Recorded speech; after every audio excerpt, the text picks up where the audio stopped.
జగిత్యాలకు వెళ్దాం. So జగిత్యాల్లో BRS జైత్రయాత్ర Jagtial నుంచే ప్రారంభమవుతుందని చెప్పేసి కేటీఆర్ తో పాటుగా హరీష్ రావు చెప్తున్నారు. సో ఇవాల్టి సభను బీఆర్ఎస్ పార్టీ చాలా ప్రతిష్టాత్మకంగా తీసుకుంది. ఆ పార్టీ వార్షికోత్సవం కూడా ఈ నెల 27వ తారీఖున ఉన్నప్పటికీ కూడా వార్షికోత్సవాన్ని జరపకుండా జగిత్యాలలోనే ప్రజా ఆశీర్వాద సభను బీఆర్ఎస్ పార్టీ నిర్వహిస్తోంది. సో పార్టీకి చాలా ఇంపార్టెంట్ డే కాబట్టి, ఏడాది తర్వాత కేసీఆర్ ప్రజల్లోకి వస్తున్నారు కాబట్టి, సో కేసీఆర్ ఏం మాట్లాడతారు, సో ఎవరిని టార్గెట్ చేస్తారు, సో ఇప్పటికే నిస్తేజంలో ఉన్నటువంటి బీఆర్ఎస్ పార్టీ శ్రేణులకు కేసీఆర్ తన మాటల ద్వారా ఎట్లాంటి టానిక్ ఇవ్వబోతున్నారు అనేటువంటిది ఒక ఇంత ఆసక్తిగా మారింది. అక్కడ మా ప్రతినిధి శ్రీనివాస్ ఉన్నారు, శ్రీనివాస్తో మాట్లాడదాం. సో శ్రీనివాస్, సో జగిత్యాల్లో పరిస్థితి ఏంటి?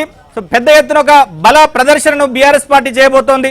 సో చాలా రోజుల తర్వాత కేసీఆర్ బయటికి వస్తున్నారు కాబట్టి, సో పెద్ద ఎత్తున ఇటు ఉమ్మడి కరీంనగర్ జిల్లాకు సంబంధించినటువంటి శ్రేణులతో పాటుగా ఇటు తెలంగాణ వ్యాప్తంగా ఉన్నటువంటి బీఆర్ఎస్ నేతలంతా కూడా అక్కడికి వస్తున్నటువంటి పరిస్థితి. సో మొత్తం మీద అక్కడ ఉన్నటువంటి పరిస్థితి ఏంటి? సో జన సమీకరణకు సంబంధించినటువంటి ఏర్పాట్లు ఏంటి?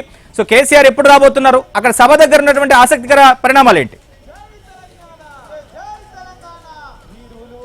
సో జగిత్యాలలో ముఖ్యంగా జగిత్యాల సభ ఉత్తర తెలంగాణలో చాలా బీఆర్ఎస్కు ప్రతిష్టాత్మకంగా తీసుకుందని చెప్పాలి. ఎందుకంటే ఇక్కడ కాంగ్రెస్ పార్టీకి సంబంధించిన సీనియర్ నేత మాజీ ఎమ్మెల్సీ జీవన్ రెడ్డి బీఆర్ఎస్లో చేరబోతున్న సందర్భంగా ఈ సభ నిర్వహిస్తున్నారు. ఉమ్మడి కరీంనగర్ జిల్లా వ్యాప్తంగా అంటే 13 నియోజకవర్గాల నుంచి ముఖ్యంగా జన సమీకరణ చేస్తున్నారు. ఇదే సమయంలో జగిత్యాల జిల్లాను ఆనుకొని ఉన్న 5 నియోజకవర్గాల నుంచి ఎక్కువగా జన సమీకరణ పైన బీఆర్ఎస్ అధిష్టానం దృష్టి పెట్టింది. గత కొంతకాలంగా మనం చూస్తున్నాం, జీవన్ రెడ్డి కాంగ్రెస్ పార్టీకి రాజీనామా చేసిన తర్వాత బీఆర్ఎస్లో చేరుతాను అన్న తన అభిప్రాయాన్ని వ్యక్తం చేసిన తర్వాత జీవన్ రెడ్డి ఇంటికి బీఆర్ఎస్కి సంబంధించిన వర్కింగ్ ప్రెసిడెంట్ అలాగే హరీష్ రావు ఇతర మాజీ మంత్రులంతా కూడా జీవన్ రెడ్డి ఇంటికి క్యూ కట్టిన పరిస్థితి కనిపిస్తోంది. జీవన్ రెడ్డి కూడా కేసీఆర్తో చర్చించిన సందర్భంగా తాను జగిత్యాల సభలోనే చేరుతా, జగిత్యాల సభ అయితేనే తనకు బాగుంటుంది అంటూ కేసీఆర్కు చెప్పిన సందర్భంలో కేసీఆర్ కూడా సానుకూలంగా తన అభిప్రాయాన్ని వ్యక్తం చేశారు. అందులో భాగంగానే మొదటిసారి గతంలో మనం చూసాం, బీఆర్ఎస్లో చేరిక అంటే ఎక్కువగా తెలంగాణ భవన్కు వెళ్ళటమో లేదా కేసీఆర్ దగ్గరికి ఫామ్ హౌస్లోకి వెళ్ళటమో జరిగేది. ఎంత పెద్ద స్థాయి నేత అయినా కూడా బీఆర్ఎస్ భవన్లో కాన్వాయ్తో వెళ్ళి కండువాలు కప్పుకునే పరిస్థితి ఉండేది. కానీ మొదటిసారి బీఆర్ఎస్ అంటే తన పంతాను మార్చుకొని ముఖ్యంగా గతంలో ఉన్న సాంప్రదాయానికి భిన్నంగా అది కూడా టీఆర్ఎస్ పార్టీకి సంబంధించిన ఆవిర్భావ అంటే పార్టీకి సంబంధించిన ఈ వ్యవస్థ జరుగుతూ ఉండగానే ఏకంగా జగిత్యాలలో ఈరోజు సభ నిర్వహిస్తోంది. సో జీవన్ రెడ్డి కేసీఆర్ సమక్షంలోనే ఆయన చేరబోతున్నారు. అయితే ఇదంతా ఓకే, కానీ ఏడాది తరువాత కేసీఆర్ ప్రజాక్షేత్రంలోకి వస్తున్నారు. ఆయన ఏం మాట్లాడతారు? గత కొన్ని నెలలుగా అంటే రైతాంగ సమస్యలతో పాటు ఇటు బీజేపీ ఇటు కాంగ్రెస్ ఆయన ఎట్లా టార్గెట్ చేయబోతున్నారు అనే దానిపైన కొంత ఆసక్తి నెలకొంది.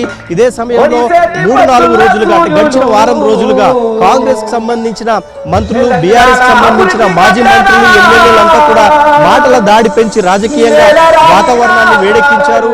హరీష్ రావు కూడా జగిత్యాలలో అటు బీజేపీకి సంబంధించిన ఎంపీ చేసిన కామెంట్స్ పైన అలాగే రేవంత్ రెడ్డికి సంబంధించి ఘాటు వ్యాఖ్యలు చేశారు. సో ఈ నేపథ్యంలో గత వారం రోజులుగా జగిత్యాలలో హడావిడి నెలకొంది. కాసేపట్లో కేసీఆర్ రాబోతున్నారు. 6:30కు కేసీఆర్ చాపర్లో జగిత్యాలలోని కలెక్టరేట్ దగ్గర ఉన్న హెలిప్యాడ్ దగ్గరికి చేరుకొని అక్కడి నుంచి బీఆర్ఎస్ భవన్కి వెళ్తారు. అక్కడ ముఖ్య నేతలతో సమావేశమైన తరువాత సభ అంటే మినీ స్టేడియంలో జరుగుతున్న సభా ప్రాంగణం దగ్గరికి వస్తారు. ఆయన రాగానే జీవన్ రెడ్డి చేరిక ఉంటుంది. ఆ తర్వాత కరీంనగర్ అంటే జగిత్యాలకు సంబంధించిన మాజీ మంత్రి కొప్పుల ఈశ్వర్తో కానీ ఒక బీసీ నేతతో మాట్లాడించిన తర్వాత జీవన్ రెడ్డితో మాట్లాడిస్తారు. ఆ తర్వాత కేసీఆర్ కూడా మాట్లాడబోతున్నారు.